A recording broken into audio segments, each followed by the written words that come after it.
Hello everyone, this is Justin here. It is a very bright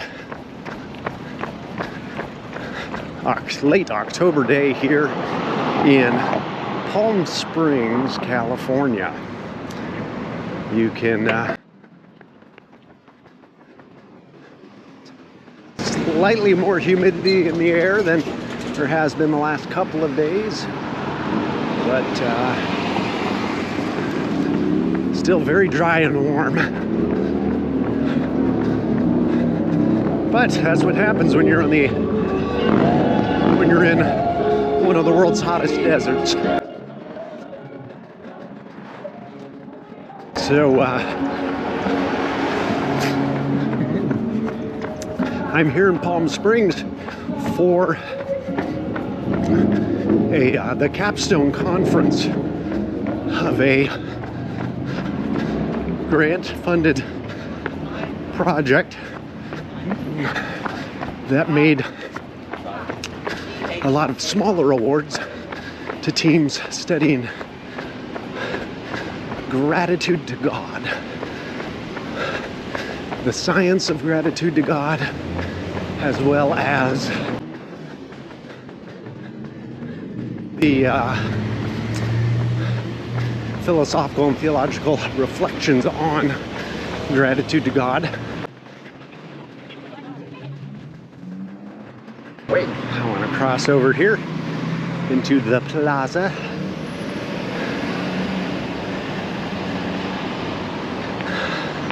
Kind of in the old downtown area of Palm Springs.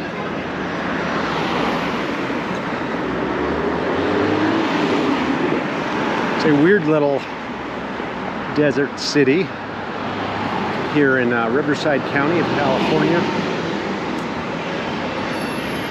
As you can imagine, it's extremely hot here in the summer, and so not a lot of people are living here in the summer. Population shrinks to a small fraction of what it is in winter. Or look at the other way, I guess.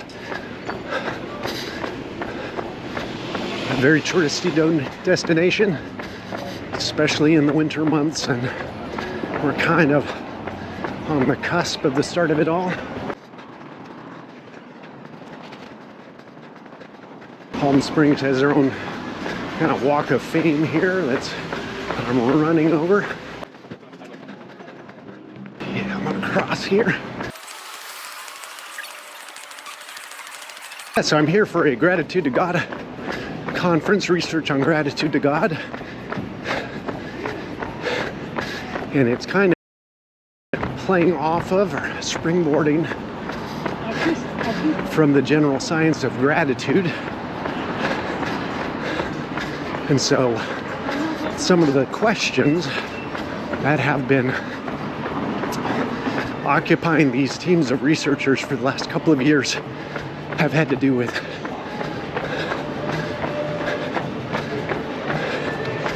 the degree to which gratitude to God resembles or similar to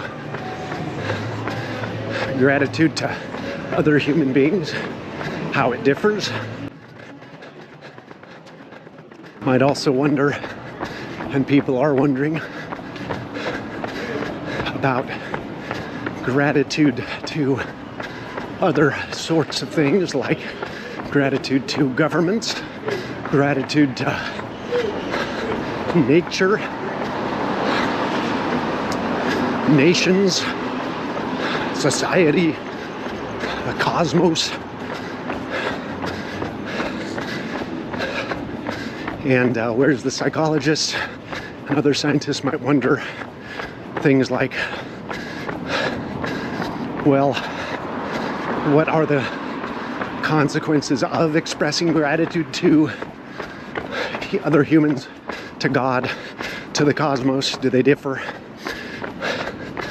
The more philosophical type scholars are asking questions like, what are appropriate ways to be grateful?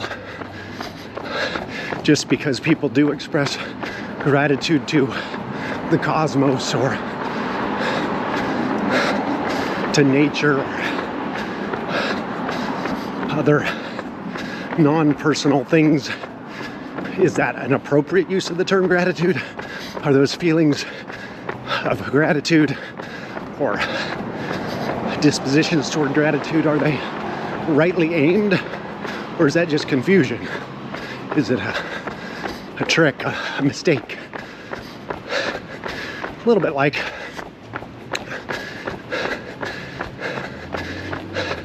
just because I can treat my computer like it's a minded being, that doesn't mean it is a minded being. Doesn't mean it's necessarily appropriate for me to think of my computer as a minded being, or I may talk about, I don't know, garden snails and earthworms as having thoughts and feelings, but it may turn out I have no good grounds for thinking that they do.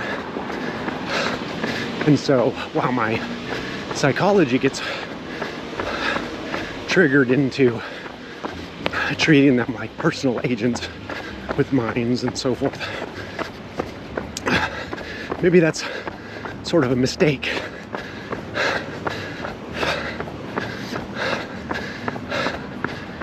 Maybe our psychology is such that it accepts certain kinds of non-humans like snails and earthworms and little creepy crawlies, as well as the cosmos, as if they're minded, intentional agents, beings with goals and purposes, even if they don't have such things. Intentional purposes, I should say.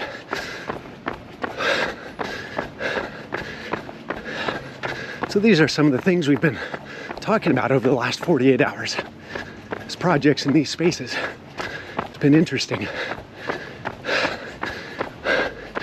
Also interesting is the residential architecture here in Palm Springs. Here's a little subdivision that I'm sure is very pricey.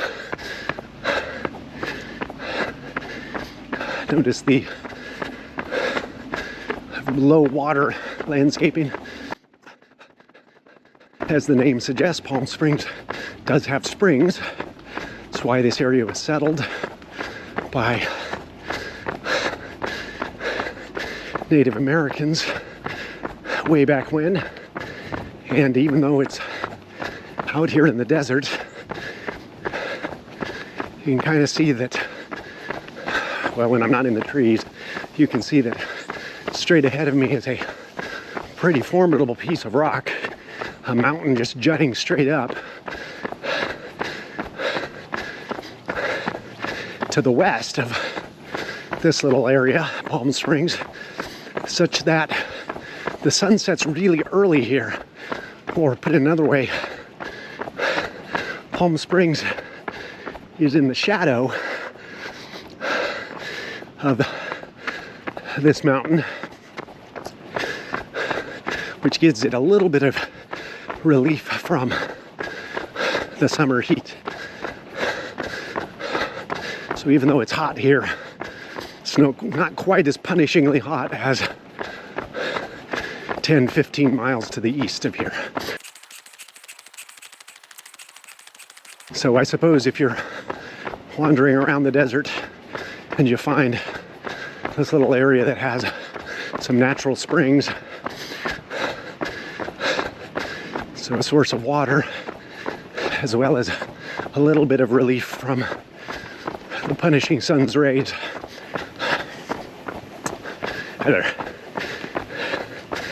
might feel some gratitude and settle down here, at least seasonally. These really cool houses. Everybody's done up for Halloween. I think one of the interesting topics that came up again and again in our meetings was this issue of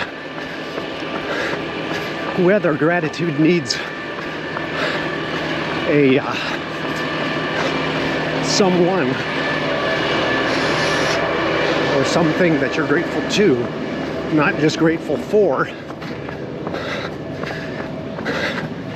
And then what's the nature, appropriate nature of that thing or someone you're grateful to.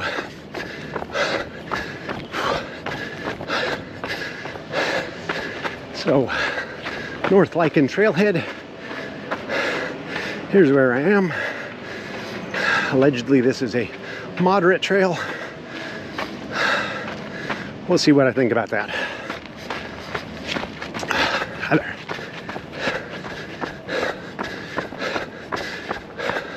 I think in lots of casual speech, we talk about how we're grateful to for lots of things.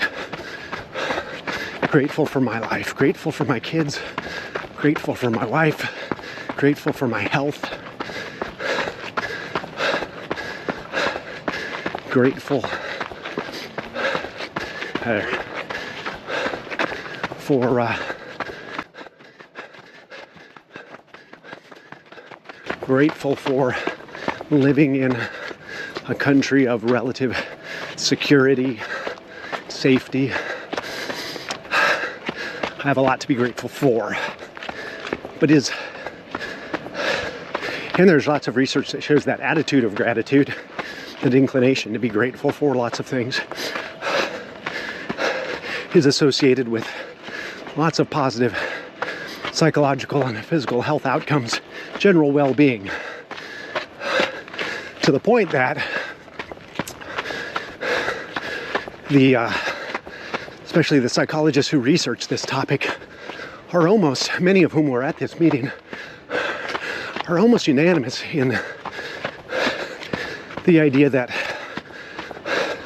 encouraging gratitude is a positive thing. We ought to be doing that. We ought to practice gratitude when we can, to put ourselves in a mindset of what am I grateful for.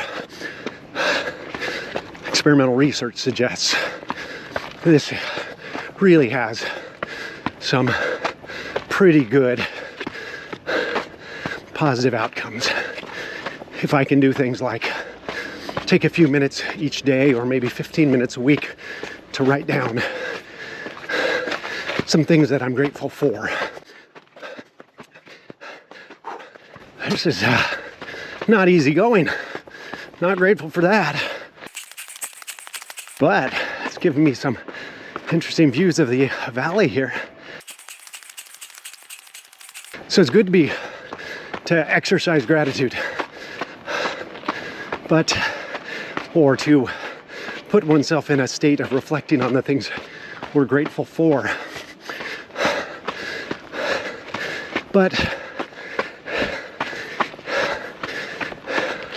some writers have wondered, yeah, but is that really gratitude, or is that just the way we use our language?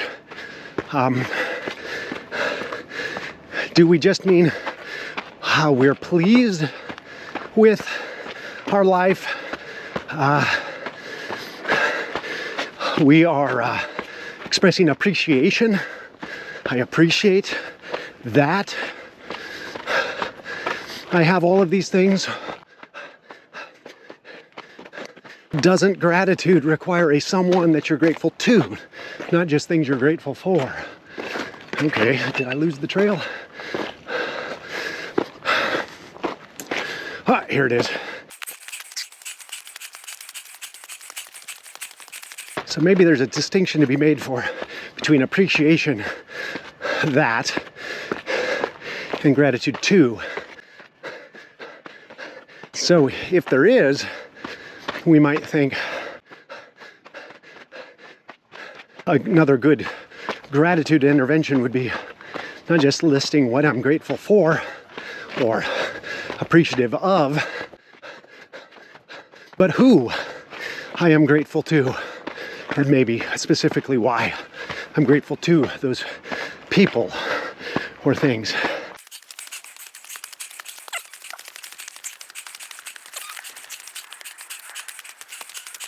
Whew, this is tough going.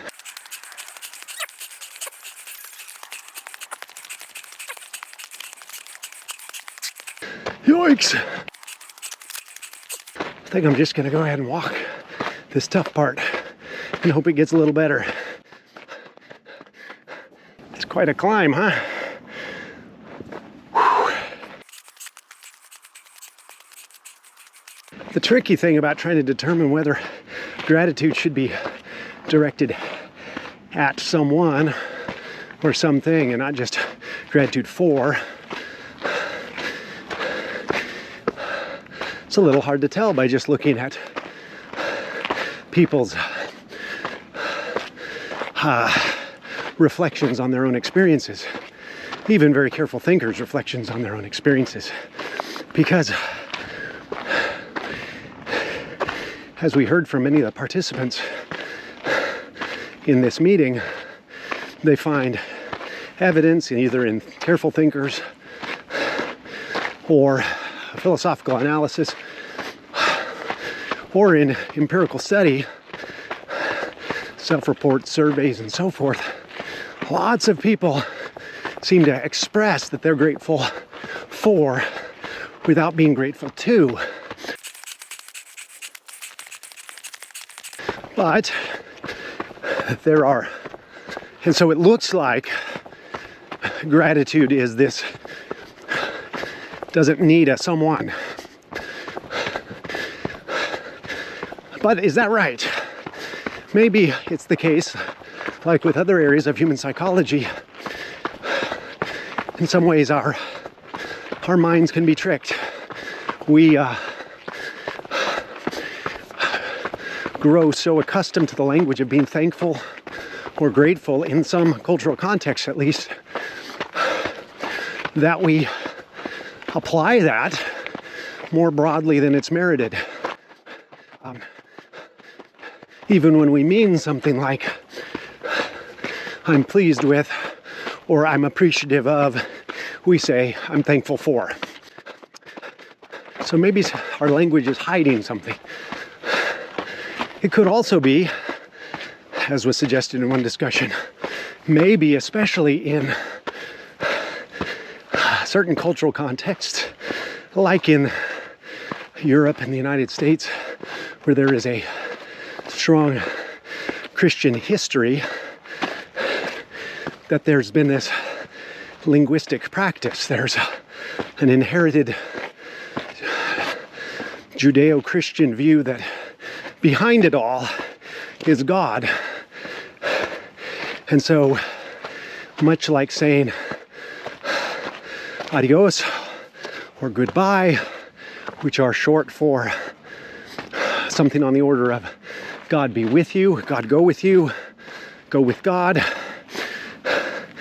But we don't even recognize that anymore. Maybe I'm thankful or I'm grateful for X is really riding the historic and cultural coattails of being grateful to or for something. For something. I'm grateful for being able to have the career I have, but ultimately I'm grateful to God for that career. God's the gift giver that I'm grateful to or thankful to. Certainly, when it comes to national celebrations like Thanksgiving Day, at least in the United States, Thanksgiving Day was started as a time set apart. It was sort of proclaimed by Washington and later made national holiday by Lincoln with proclamations of gratitude specifically to God. They weren't just be thankful for stuff, or especially don't be thankful to the government for stuff. It was to be thankful to God for stuff. Maybe even your very existence. And so it could be that even people who deny God's existence, or at least God's role in certain goods that they're thankful for or grateful for.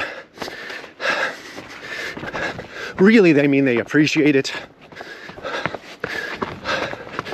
but they're hanging on to language that really did mean there was somebody on the giving end of it, and we're the receivers. All this to say that careful linguistic analysis, even interviews, even thought problems may confuse our thinking about these things or leave us with more questions than answers, as helpful as they are. Wow, I thought I was picking the moderate trail. Yikes! So these issues have made me wonder whether either developmental or evolutionary approaches that have, both of which have a time dimension to them and have a, you might say, a teleology or a purpose or aim baked into them, whether these might be more helpful or additional helpful perspectives for making progress on these questions. For instance, we might want to see studies of how expressions of gratitude become developed, when feelings of gratitude develop early in the life of children and in children of various cultural contexts. Oh, you don't have to wait for me. Thank you. Yeah, I'm not running, so. Yeah, you're smarter than that.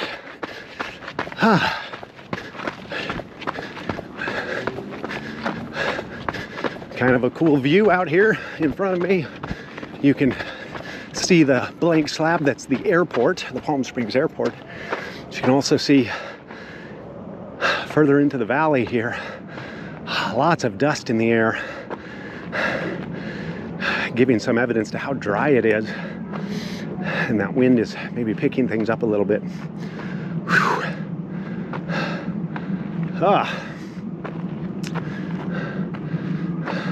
I think I'm headed in that general direction towards the a museum. Allegedly, this trail joins up with another trail that starts over there. We'll find out. What's nice about developmental approaches is you can sometimes, through a developmental approach, and I mean studying how certain complex traits like gratitude, how they come in over time in our lives. Sometimes that helps us tease apart the different dimensions to see which ones come first in development, and therefore, at least reasonably, could be inferred to be causally in priority. You need this before you get this. And you might even see what are early hints of something like gratitude that's a little different in, say, children, because maybe of their different conceptual or emotional capacities or wherewithal. And so, for instance, you might find out something like that maybe children find certain kinds of gratitude really easy and spontaneous. They're not bothered by things like indebtedness to somebody else for giving them something good. On the other hand, you might find out that gratitude in little kids is really hard. They have expectation that the world gives them what they need. And so they can be little ingrates. They're never surprised by a good gift. They're surprised by their parents or caregivers or doing something good for them. They're surprised maybe when it doesn't happen. They don't. So being in that state of dependence is the baseline, the background. Maybe early on in development, they don't need gratitude. That gratitude plays a social function that is largely irrelevant to little kids and babies. And so it hasn't developed there. A developmental approach could help tease apart these possibilities and give evidence one way or another.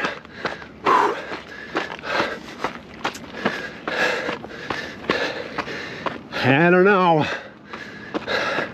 Starting to think I better head back the way I came.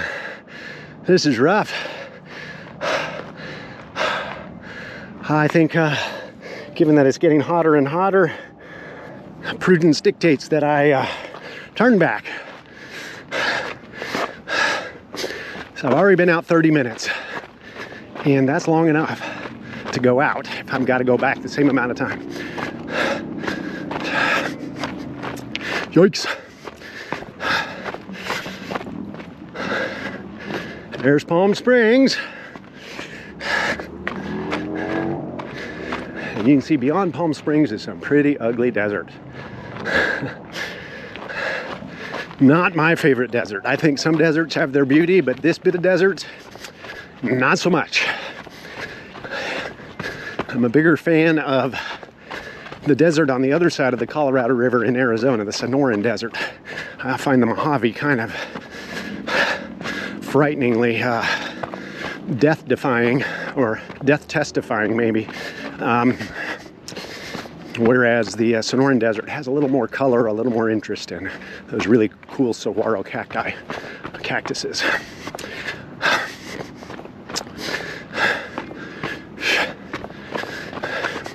So a developmental approach could be really helpful to studying gratitude and gratitude to God, and maybe an evolutionary approach for similar reasons we might, or a comparative approach. Do we see anything like gratitude in other social species? How about non-social species? Is being a social species one of the key indicators of gratitude-like dispositions, capacities, or expressions? And we might then import some of the theoretical frameworks from evolutionary psychology, evolutionary biology, behavioral ecology, and so forth to consider things like, well, maybe the proper domain of, so to speak, of gratitude is interpersonal social relations. That is, it emerged in human societies to be sort of social glue under certain conditions. Well, if that's right, then we should be able to do both experimental and cross-cultural and maybe even developmental studies looking at, well, is that right? Do we see gratitude in these specific social conditions? Does it play that social glue role? What are the outcomes? Can we sort of trick our cognitive system into thinking it's in a social situation that should elicit gratitude when really you're not in that situation? There's sort of lots of interesting experimental and other research techniques that could be used if we adopt something like an evolutionary kind of framework for thinking about it, about this gratitude thing. And supposing that gratitude is, its proper domain is interpersonal relations, people to people, human to human. You might think, well, what does that mean for gratitude to God? Is gratitude to God a weird error that's sort of tacked on to it, and so it's not operating in a proper domain? Is that true also for being grateful to the cosmos, or to nature, or to governments, or the market?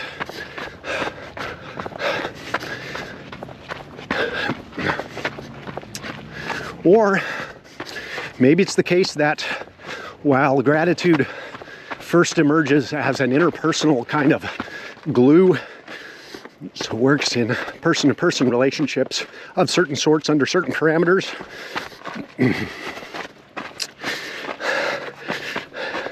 That then later it sort of loosens up its input conditions to accept these humanized or anthropomorphized abstractions. So maybe it starts saying, well, okay, I'm going to anthropomorphize the system here, but basically that the system says something like, what I'm really good at is dealing with people-to-people kinds of interactions, but individual people-to-people. But I need to loosen my inputs to include when I get a gift from the elders as a collective. That is, the whole group did something for me. And so now my gratitude needs to somehow be to the group. And I need to loosen up my input conditions and enjoy the benefits of gratitude in that space. Or the neighboring village collective gave all of us a collective some gift. And gratitude is a helpful, useful response in that space. Maybe that would be interesting to explore. Even in our conference over the last 48 hours, there were a couple of presentations and projects exploring just that difference between individual and group expressions of gratitude. And kind of group gratefulness, I gave pretty mundane examples of the, neighboring village gives our village something. But there are ones in religious contexts as well, like when individuals collectively participate in what is known as communion. It's called, or the Eucharist, or the Lord's Supper. Right, but we do it together to collectively declare ourselves or participate in being the body of Christ through his life, death, and resurrection.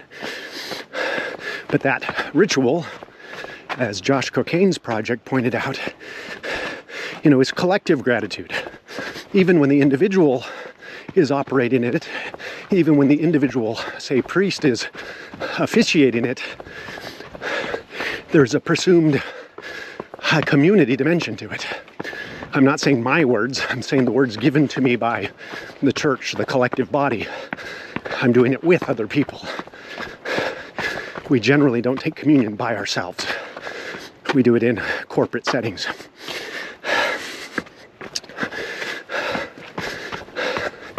So is that just a piggybacking on a system that really was designed for one-on-one interpersonal gratitude and thankfulness, or is the system kind of naturally a little bit loose in that regard, maybe even completely accepting of group level gratitude, because there are all kinds of goods associated with group level gratitude? I don't know. So I guess it's encouraging, stimulating, but slightly frustrating, discouraging that we've had a good number of projects here. I think about 20 projects looking at gratitude to God from different angles, and there's lots of new information on the table, lots of good analyses on the table that are helpful. That's the upside. And the darn side is it sure feels like there's a long way to go. Especially if we want to, more carefully understand maybe the good and bad of gratitude and gratitude to God. Now that last statement I made, that if we want to understand the good and bad of gratitude to God, might strike you as a little strange. Why would there be anything bad about that? And while I don't think that there's strong reason to believe that there are downsides to expressing gratitude to other people or to God, there are some thinkers in this space. This is kind of cool rock outcropping here.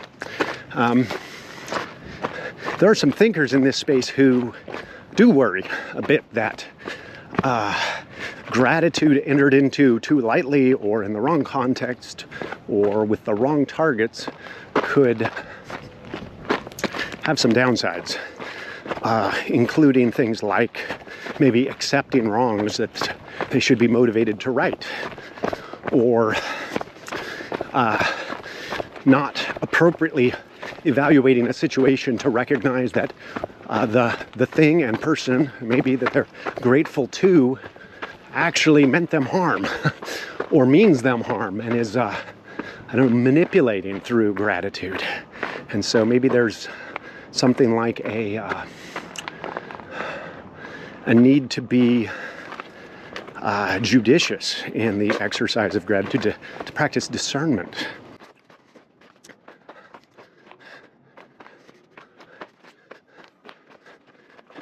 All right, those paying attention will probably notice that I am not going down the trail I was coming up, that I seem to have found a slightly different trail that is well dotted with animal waste, but I regard that as a good sign. All of this looks like probably deer. Scat is a sign that the deer use this trail, so it must go somewhere worth going, is my inference. I don't know if that's a safe inference or not, but it's not a bad one. We'll start there. I think maybe I finally found the trail that was supposed to take me more toward the museum, but we will shortly find out. I'll do a little peek over here. Seem to be headed in a positive direction. If nothing else, I'm getting lower and lower, and that's a good thing.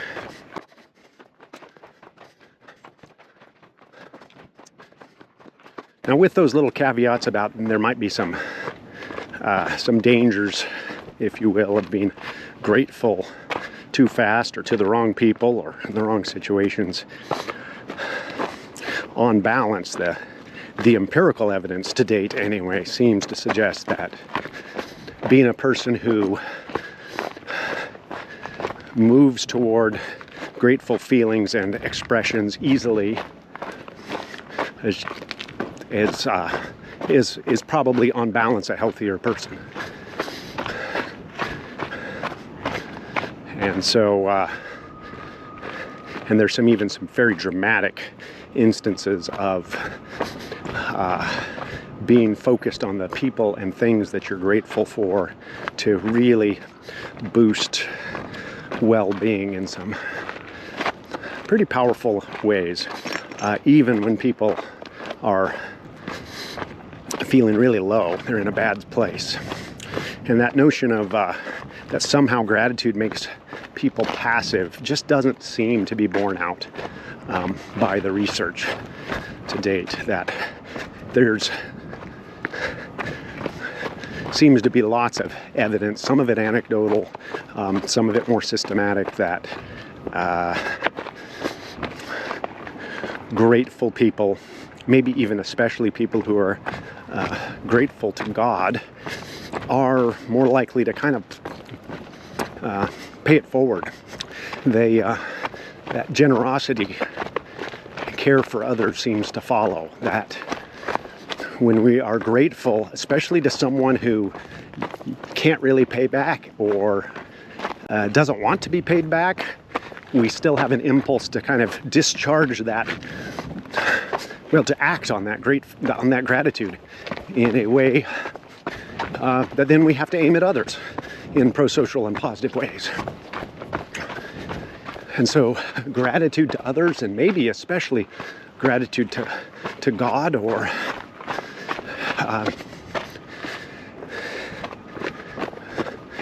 could end up being a real driver of pro-sociality, not just of benefit to the grateful person, but benefit to those around the grateful person.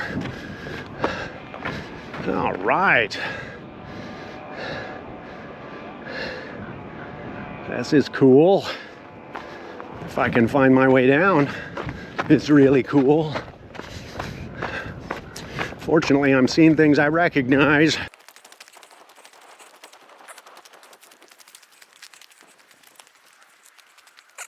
Okay, I see another trail. This is promising.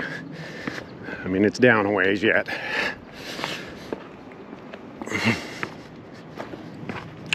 I'm grateful for that.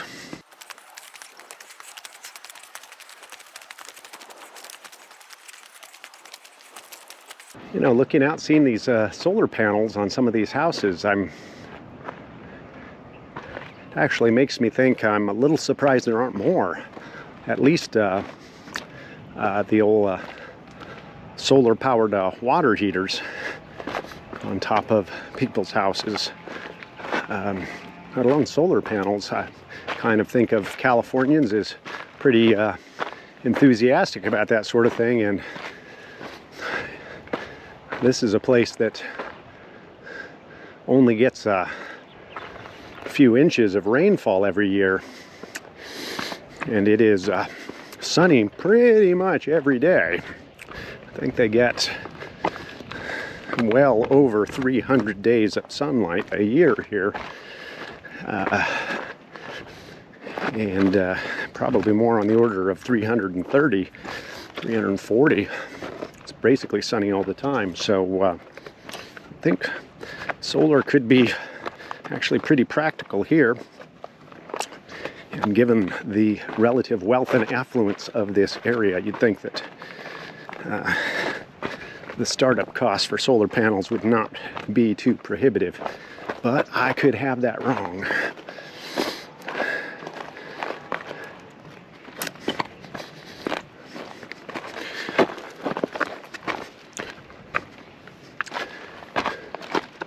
Yeah, I'm off trail. I didn't mean to get off trail, but I do want to get to this trail here. So, trying to be careful. Yeah, I'm up a little high. All right, here we go.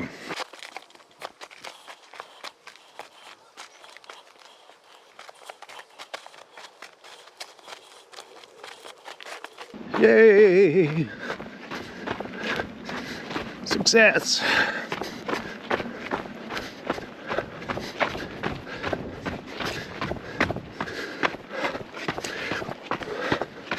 Well, I don't know that I have much more to say about the Gratitude to God conference other than an encouragement to look up some of the work of people like Bob Emmons from UC Davis, who's kind of Mr. Gratitude guy. He's done some really good basic research and some suggestions for interventions that you can do, practices that you can do that are pretty easy to make yourself more grateful. Mike McCullough is another who has done some really nice work in the area, and he is launching a global gratitude project to look at whether gratitude is something that is exercised equivalently or differently across cultures in different social and cultural environments, and what that tells us about whether gratitude is a human universal, where it comes from, what it does.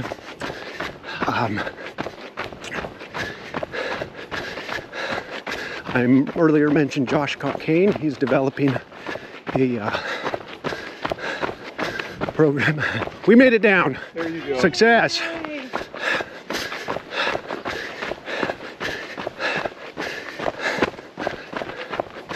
Josh Cockane is developing a little gratitude intervention based on Bob Emmons' work for use in Church of England context in the UK.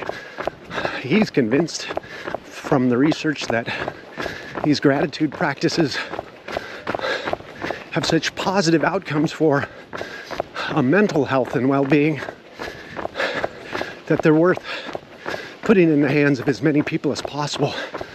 And I'm inclined to agree with him. Even without fully understanding gratitude, sure looks like the preponderance of evidence points toward it being positive and worth encouraging, while we also then look more carefully at its dynamics in very specific people and places, just to make sure to sew up any loose ends in case there are some rare circumstances in which it might be unhealthy.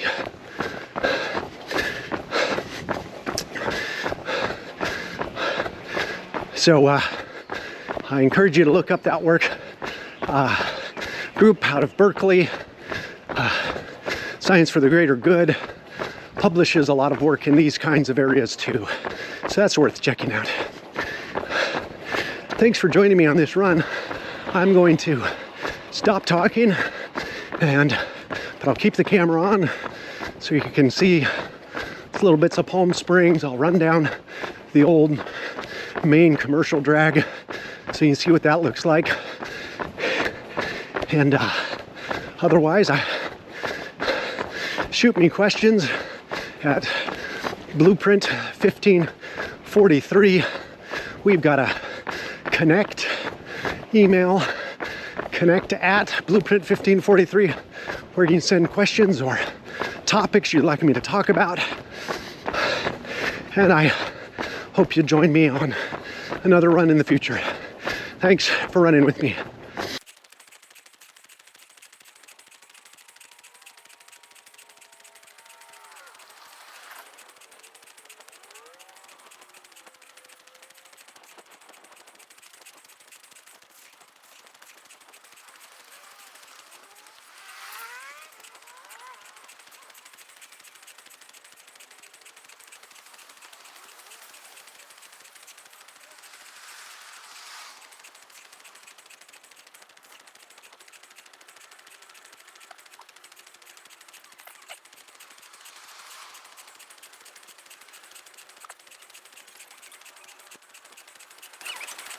Hey, Phil. That's Phil Watkins, who is the developer of a now widely used measure of gratitude to God. So, of course, he's been a participant in this event, this conference I've been at.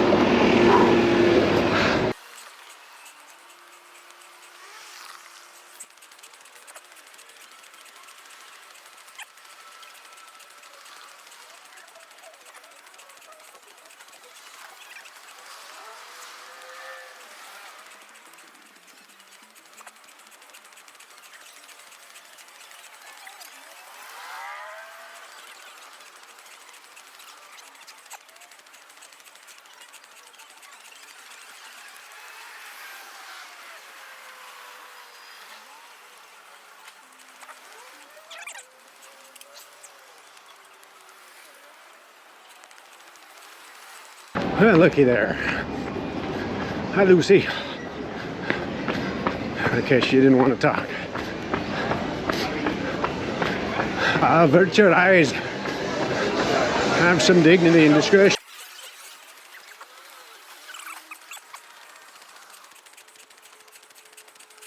All right. We'll stop the thing.